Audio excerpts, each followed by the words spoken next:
Forsaken just did a brand new hotfix update, and they addressed quite a lot of issues within the game. They did a bunch of map fixes, skin fixes, bug fixes, and even a brand new in-game feature that they might add sometime in the future.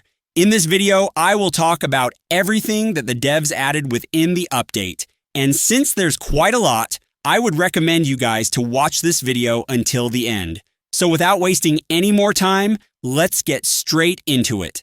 First of all, let's talk about the 2x EXP event. The 2x EXP event that has been going on for the entire week has now ended, so I hope you guys had a good time grinding levels and getting those milestone skins while the event lasted. It's nice that they added a 2x EXP that lasted for a whole week, and I hope they'll do more of these in the future.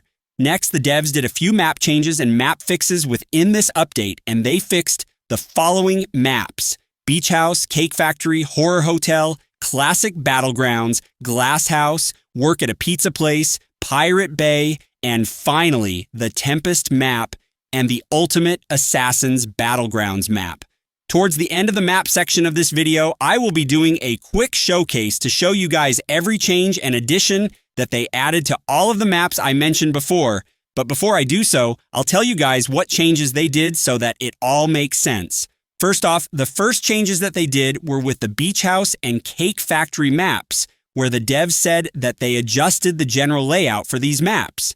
Talking about Beach House, the devs also said that they reduced the volume of the rain sounds in this map, and they also did the same with the Pirates Bay map. This is a pretty good change since the rain noises do get kinda annoying at times, and hopefully this change will make the game feel a lot better. The next change that they did was for Horror Hotel, where the devs added additional killer doors in certain areas to make the map look a lot nicer. Moving on, they also did changes for the Classic Battlegrounds map and the Glass House map. The changes they did for the Classic Battlegrounds and Glass House maps are that in Classic Battlegrounds, the map now has a killer-only teleporter for the tower, and they reduced the size of the tiles. Now, I personally haven't played in the Classic Battlegrounds map yet since this update dropped, but I am excited to see how this killer teleporter would work, since it just sounds like fun. As for Glass House, the devs changed the lighting for this map and its variant, as well as reduced the size of the cave tile. The next thing they did was change the Work at a Pizza Place map, where it now has an additional hole in the main building. Aside from the Work at a Pizza Place changes, they also fixed the Ultimate Assassins Battlegrounds and Tempest maps, where the debuffing water would still hit you when you're above it. And I guess this means that the debuff water no longer hits you unintentionally when you're on a bridge or something. The final thing they did for map changes is that they fixed certain spots in various maps where Veronica could unfairly trick onto and hide their graffiti.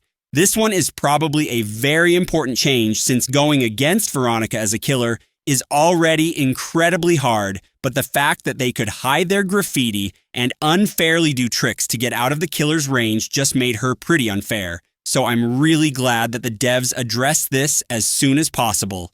Now, as promised, here's a quick showcase of the map changes that they did, which shows every new change and addition that the devs added to each of the maps I've discussed before. I won't be talking much, so enjoy the showcase.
Anyways, that is all for the map changes that the devs implemented in this hotfix.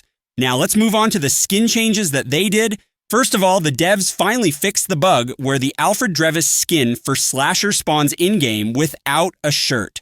All versions of them in new servers should have fixed clothing now, and hopefully this change will make a lot of Slasher mains out there really happy because I've seen quite a lot of people complaining about this one particular bug.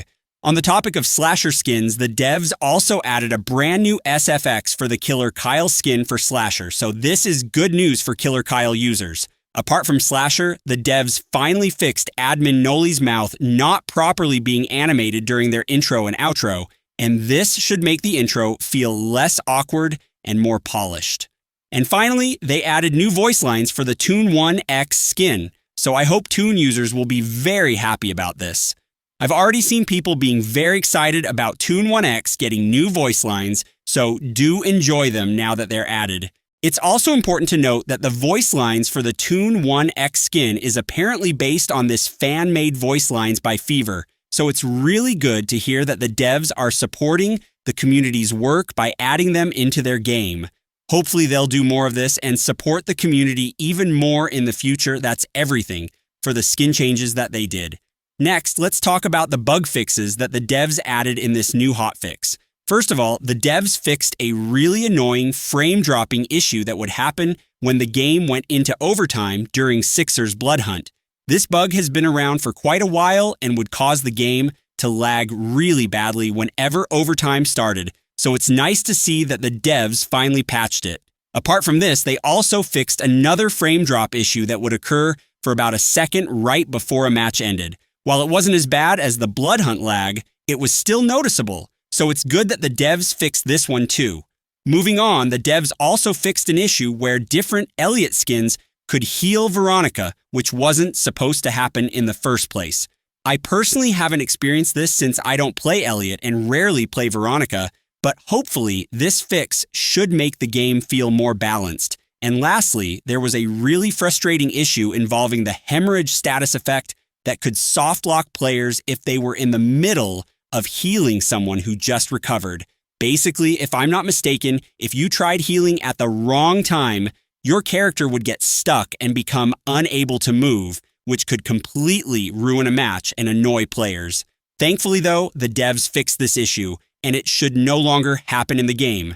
That being said, that's all the bug fixes that the devs have done in this update, and it seems like they focused a lot on performance and gameplay this time, which is really good.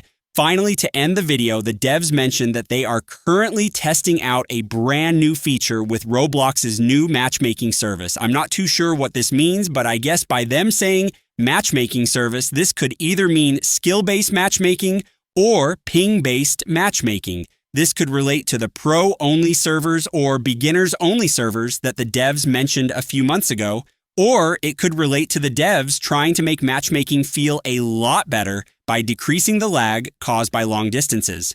The devs did say, quote, "Good things soon hopefully" within the message, so let's hope they add something amazing here, something that would help us players a lot. Anyways, that is all for the video. If you enjoyed it so far, please do give it a like and subscribe for more content like this one. And with that being said, I'll see you guys in the next one. Peace.